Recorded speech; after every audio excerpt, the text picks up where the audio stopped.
So I have got two updates to share with you. First one is that I rewrote some of the code to make our system more modular.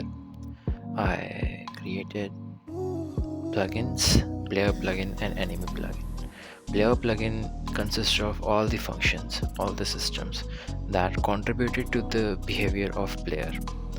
So now all these systems are inside the player plugin, and we have enemy plugin similarly, which is having all the systems that were manipulating or contributing to the behavior of enemy.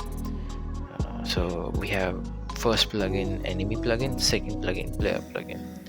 Now the benefit of this is that the system first of all is more modular in a sense that we can choose to activate these plugins or deactivate these plugins. We can simply turn them on and off as we wish. If we decide that this is not the kind of enemy that we want, or we don't want to spawn a particular kind of enemy with their behaviors like moving and rotation, we can simply turn off the plugin and there will be no action. So this is a benefit. Now other than that, the next update that I wanted to share with you guys is that now we have a working collision system powered by Avian 2D. So earlier we were sensing collisions on basis of bounds.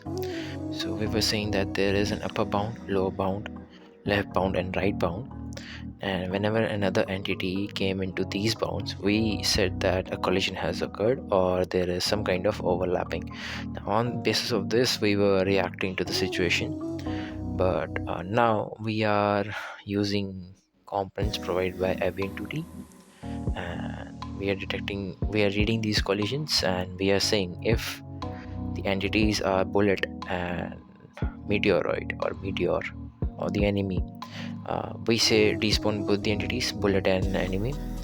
And if the collision is occurring between enemy and our turret, that is the player, we are saying that this is a game over situation and game is to be stopped.